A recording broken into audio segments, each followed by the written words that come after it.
बिस्मिल्लाहिर्रहमानिर्रहीम। अस्सलाम वालेकुम डियर स्टूडेंट्स। मैं उम्मीद करता हूँ कि आप सब बहुत अच्छे होंगे।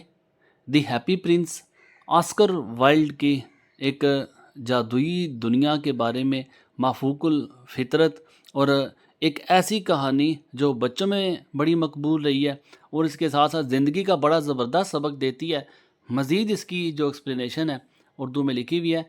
आप स्टूडेंट्स का टाइम सेव करने के लिए मैंने मुख्तलिफ़ वीडियोज़ ना देखनी पड़े, आपको मुख्तलिफ़ लेक्चर्स ना सुनने पड़े, तो सिंगल आपको बिल्कुल शॉर्ट से टाइम में ना सिर्फ इसका ओवरव्यू मिल जाएगा, आप इस कहानी को पूरा पढ़ सकते हैं, इसका खुलासा जान सकते हैं, पूरा अंदाज़ा हो जाएगा कि आपको इस कहानी में क्या कुछ था।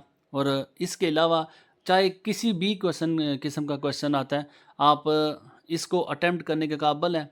एग्ज़ामिनर कोई भी क्वेश्चन देता है, सिंगल आंसर है, मल्टी आंसर है, कोटेशंस ऐड है, आपने मैक्सिमम मार्क्स के लिए इन कोटेशंस को लाजमी तैयार करना है। कोशिश की है कि इसकी लेंथ जो है वो इस काबिल हो के चाहे किसी भी किस्म का क्वेश्चन आता है, आप लोग एक अप्रोप्रिएट सी, एक सूटेबल सी लेंथ भी है, आपने इसको सारा तैयार करना है। मज़ीद पोइम्स की इसी तरह एक्सप्लेनेशन है, सिंगल आंसर है, प्लेज़ की मॉडर्न एसे है। तो जो भी टॉपिक आपको चाहिए आपको इसी तरह प्लेलिस्ट में मिल जाएगा। दुआ में याद रखिएगा। जज़ाकल्लाह। अल्लाह हाफिज़। अस्सलाम वालेकुम।